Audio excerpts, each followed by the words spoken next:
Bismillahirrahmanirrahim. Assalamualaikum warahmatullahi wabarakatuh.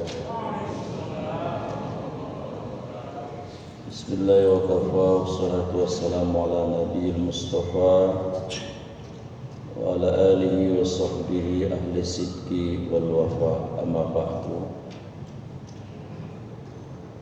Ketua DKM dan pengurus Masjid Raudatul Jannah yang Allah muliakan, jamaah sholat maghrib yang Allah cintai dan Allah berkahi insyaallah. Kita lanjutkan tadabbur kita surat Al-Baqarah, sekarang ayatnya yang ke-71. A'udzu billahi minasyaitonir rajim. Qala innahu yaqulu innaha baqaratun la talulun tuthirul arda wa la tasqil hars musallamatun la syata fiha qalu al-ana ji'ta bil haqq fadabahuha wa ma kadu yaf'alun.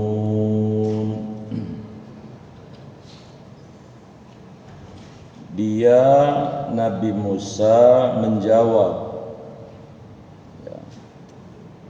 Apa kata Nabi Musa kepada umatnya Bani Israel? Dia Allah berfirman, ya, sapi itu adalah sapi betina yang belum pernah dipakai. Ini kan atas permintaan Bani Israel, ya. Ketika mereka disuruh menyembelih sapi itu, sapinya yang bagaimana? Nah, ini dijelaskan dengan sejelas-jelasnya oleh Allah melalui Nabi Musa. Jadi sapi yang belum pernah dipakai untuk membajak tanah dan tidak pula untuk mengairi tanaman, sehat dan tanpa belang. Mereka berkata, Bani Israil itu, sekarang barulah engkau menerangkan. Masya Allah, kalau diterangin udah lama bener hal yang sebenarnya, lalu mereka menyembelihnya, ya. Dan nyaris mereka tidak melaksanakan perintah itu. Nah, ini kalimat yang menariknya. Nyaris mereka tidak melaksanakan perintah itu. Perintah apa? Menyembelih sapi tadi. Jamaah yang dirahmati oleh Allah Subhanahu wa taala. Dan sama-sama tahu, ya,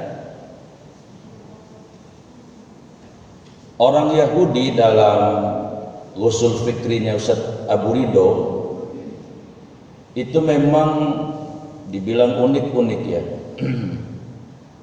Pertama, mereka memang pinter-pinter. Ini kelebihannya. Bagaimana gak pinter, ya?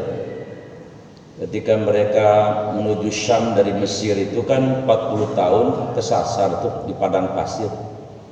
Lalu Allah turunkan makanan yang gak pakai diproses, namanya manna wassalwa. Madu dari surga, daging burung dari surga.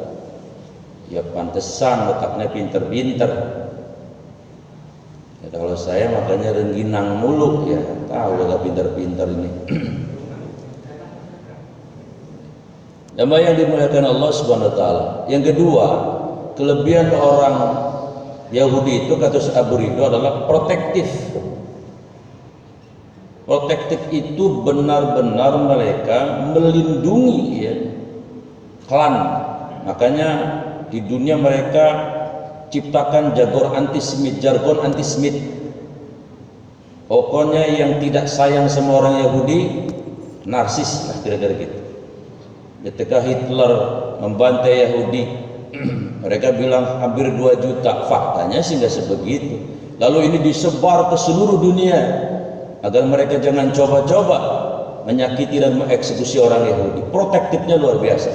Tidak hanya dalam urusan tadi nyawa, urusan yang lain-lainnya, bisnis, politik, media, sangat protektif sesama orang Yahudi. Itu kelebihannya. Tapi kekurangannya, kata Syekh Abu Ridho, simatun min simati Yahudi sab'ah. Kata beliau sekitar 7 ya, dari sekian banyak kekurangan yang ada pada orang-orang Yahudi yang menegasikan bahwa mereka pinter, sayang keblinger. Kan yang repot itu Pak, ngadepin orang kayak gitu. Orang ya bukan berarti lah mendingan blow on way gitu mah, lah bukan. Kan yang cakep udah pinter, soleh, kayak orang Rodol Jannah nih, auranya kelihatan. Udah pinter-pinter, ya, kaya-kaya, soleh lagi. Sayang bininya baru atuh be udah. Ya udah takut. Jamaah yang saya muliakan.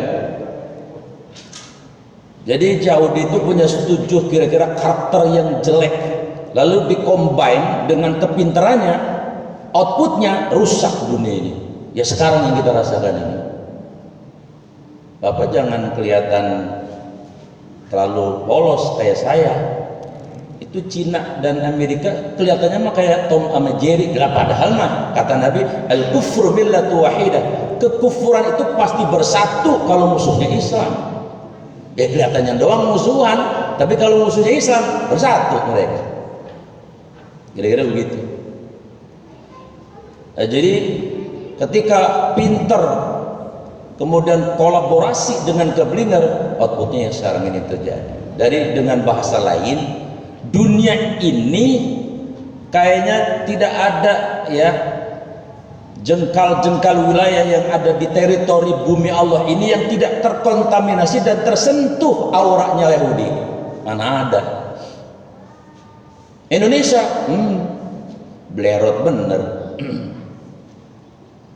Lah coba apa hubungannya ya iklan Kalpanak sama perempuan yang bajunya belum jadi, apa hubungannya? Lah Kalpanak kan obat gatel. Tapi iklannya perempuan kagak, bajunya yang belum jadi udah diambil dari tukang jahit, atau baju adanya yang masih paut dipakai. Itu terkontaminasi siapa? Ya bisnis yang digaungkan oleh orang-orang Yahudi yang profit oriented semata. Teorinya Adam Smith, modal kalau bisa sekecit-kecitnya, tahu kecit nggak Pak? Kecit itu ada iparnya kecil. Kalau bisa profitnya segede-gedenya. Jadi semua terkontaminasi sekarang ini. Kalau pakai istilah kali mah, mohon maaf, ini dunia memang udah butak ini. Butak Pak. Dalam bidang politik, jangan ditanya. Coba baca jurnal-jurnal politik tahun 98 kemarin. Pak Soeharto kok bisa jatuh orang sekuat itu? 32 tahun luar biasa dahsyatnya itu. Pokoknya dulu kalau nyebut cendana aman dah, nyebut tentara aman, nyebut Cing Harto aman. Jadi dulu gitu. Kok jatuh? Ternyata ada kontribusi ya dari diri Yahudi. Jadi luar biasa. Tapi sayangnya tadi kolaborasi antara pintar dan keblinger. Nah kata Syekh Abu Ridho ada 7 karakteristik orang Yahudi yang jelek. Satu apa? Inhiraf. Apa inhiraf? Menyimpang. Jadi memang karakternya begitu dari sononya, dari buyut engkongkongnya udah begitu. Yang harusnya lempeng dibengkokin. Kan di kitab Taurat jelas bahasa Jelupangnya negla. Tahu apa negla? Negla itu kelihatan gede bener. Maka di Quran disebutkan ya'rifunahu kama ya'rifuna abna'ahum. Mereka kenal Nabi Muhammad itu seperti mereka mengenal anak-anak mereka sendiri. Di mana dikenalkannya? Di Taurat ada Nabi Muhammad. Ya, mohon maaf, termasuk di kitab Injil juga ada nama Nabi Muhammad. Coba baca surat As-Saff ayat 9. Wa mubasysyiran bi rasulin ya'ti min ba'dihi ismuhu Ahmad. Itu Injil, Nabi Isa yang ngomong. Wa mubasysyiran, aku beritakan gembira buat kalian. Wa mubasysyiran bi rasulin, yaitu dengan seorang rasul yakti yang bakal datang ba'di sesudah aku, ismuhu namanya Ahmad. Kenapa namanya Ahmad Nabi bisa menyebut? Padahal beliau orang Syam, bahasa Arabnya fasih. Ternyata justru karena beliau ngerti bahasa Arab.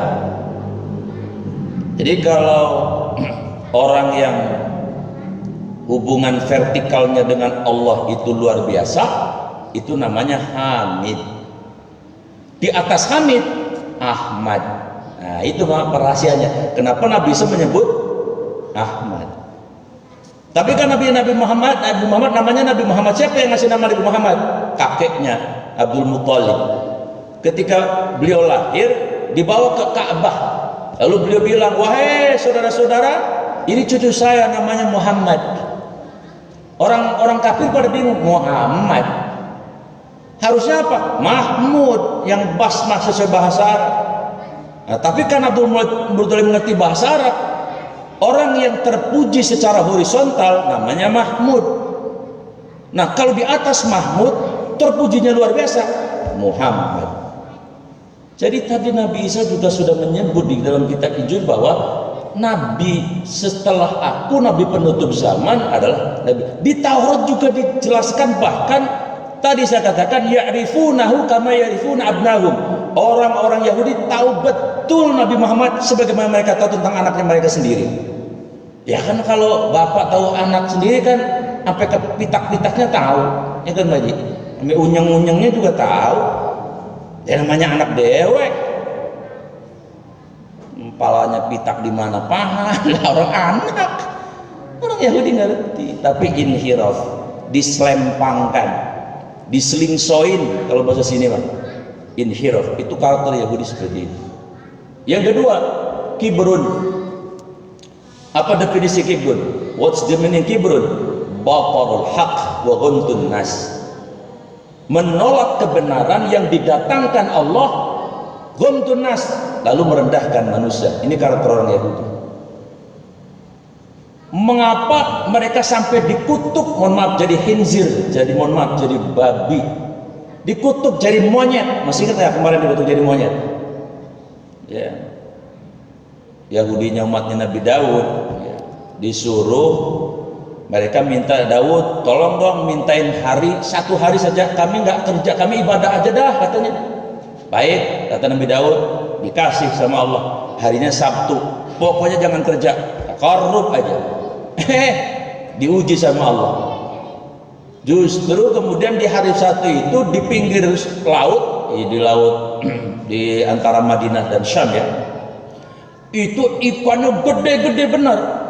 Pas hari Sabtu, mana pada minggir, pada cengak-cengak. Orang Yahudi otak bisnisnya jalan. Wah, ini kalau kagak diambilin tekor kita. Akhirnya apa yang terjadi? Hari Jumat mereka pasang jaring, pasang pukat. Nah, terus Sabtu memang kagak nyari ikan, tapi begitu maghrib malam minggu ambilin tuh semua jaringnya. Nabi Daud sewot, marah. Kalian bagaimana sih? Minta satu hari untuk ibadah dikasih, malah kalian yang mengingkari. Kata mereka, lah siapa yang ingkarin? Lah kita tetap ibadah sih Sabtu. Emang dasar kurang jahit, kurang tertumbar nih. Akhirnya Allah marah betul dengan mereka. Jadi Allah mau ditipu, dikutuklah mereka jadi monyet, jadi kera, kirodatan wasiin, jadi kera yang hina. Ada dua tafsirnya. Ada yang menafsirkan kera asli, tiba-tiba badan mereka semua berbulu, terus tidak bisa berdiri, gak bisa ngomong selama 3 hari, lalu mereka mati. Sebagian mereka mati. Ada yang menafsirkan itu kias atau majas, sifatnya kayak kera betul gitu. Ya tapi tetap aja kera-kera juga. Itu orang Yahudi karakteristiknya. Kemudian yang ketiga, karakteristik orang Yahudi itu adalah, nah ini di ayat ini tadi kan ya, disuruh motong sapi. Jadi pertama mereka itu syak, ragu dengan kebenaran yang datang dari Allah. Karakteristik mereka. Sebab kalau orang nggak ragu mah disuruh apa baik sama Allah, sami'na wa ata'na, apa aja. Tapi mereka ada ragu. Yang kedua, di ayat ini menegaskan bahwa mereka ini adalah umat yang suka cari-cari alasan kalau diperintah oleh Allah dan Rasul. Jadi cari alasan. Sebenarnya cari-cari alasan itu bagaimana sebenarnya? Nah, sebenarnya mah kagak mau. Cuman ya supaya basa-basi pakai alasan aja. Kan orang kalau alasan sebetulnya kagak mau, Pak. Cuman basa-basi aja. Nah, kemudian yang ketiga, orang Yahudi di ayat ini ditegaskan mereka itu rewel alias ngeyel alias comel apa ya, pokoknya LL itu semuanya. Nah, yang terakhir kata Ustaz Abdul, karakteristik orang Yahudi itu adalah mereka adalah al-jubun. Apa al-jubun? Takut mati sebetulnya. Jadi jangan dikira Pak, itu di Palestina itu kelihatannya kan gagah-gagah orang Yahudi ya. Itu pernah ada anak Palestina umur 15 tahun nantang berantem sama tentara Yahudi, tapi jangan pakai senjata, 1 lawan 1. Kagak berani Pak mereka. Apa rahasianya? Kenapa nggak berani? Ya tadi anak Palestina berantem siap mati, mencintai sahib. Lah orang Yahudi kan takut mati, karena di nurani mereka sebenarnya mereka mengatakan bahwa kami ini salah menganeksasi negara yang punya orang Palestina. Kami salah, nuraninya sebetulnya nurani manusianya, kan bagaimanapun mereka juga manusia gitu. Takut mereka mati. Baik, ayat yang berikutnya 72, a'udzubillahi minasyaitonir rajim. Wa id qataltum nafsan fadara'tum fiha wallahu mukhrijum ma kuntum taktumun. Dan ingatlah ketika kamu membunuh seseorang lalu kamu tuduh menuduh tentang itu, tetapi Allah menyingkapkan apa yang kamu sembunyikan. Jadi ponakannya bunuh mamangnya karena mamangnya kaya raya.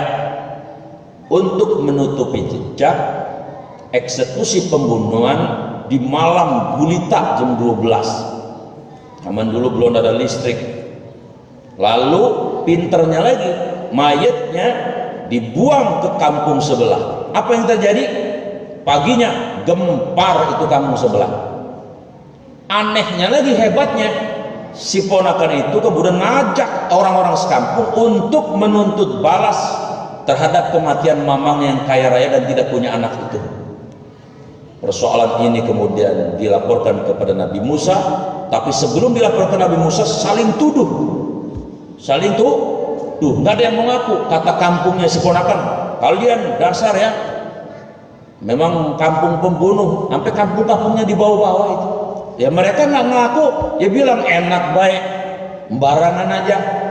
Kami nggak ada potongan pembunuh, kalian pembunuh, saling tuduh. Persis zaman sekarang.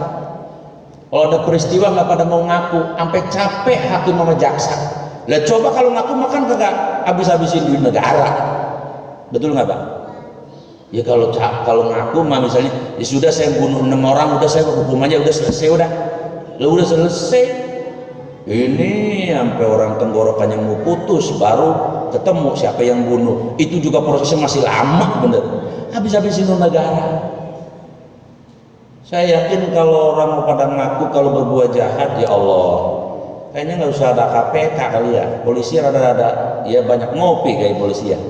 Susahnya sekarang kalau yang namanya pengadilan banyak banget, tapi yang ngaku berbuat salah susah. Susah. Ini persis orang Yahudi ini, saling tuduh mereka. Alhamdulillahnya mereka di tengah-tengahnya ada Nabi Musa. Lah sekarang kita umat Nabi Muhammad sudah gak ada. Ada MUI mau dibubarin lagi. Belaka ciprut. Siapa lagi kalau begitu? Agama mau diparemkan, kata Abah mah, mau dipadamkan. Ya, jamaah yang saya muliakan. Akhirnya Nabi Musa memohon kepada Allah, ya Allah, kalau ini saling tuduh begini nanti chaos, rusak, kacau balau. Tolong ya Allah selesaikan. Solusinya apa? Ini siapa pembunuh sebenarnya?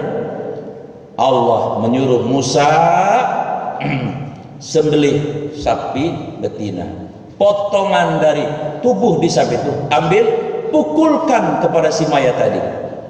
Dan subhanallah, ini nggak usah pakai logika, seketika mayit tadi sembuh, hidup. Sebetulnya nggak aneh, Nabi Isa juga dulu begitu. Nabi Isa itu mujizatnya, bukan yang hebat, bukan Nabi Isa-nya, Allah ya yang memberikan.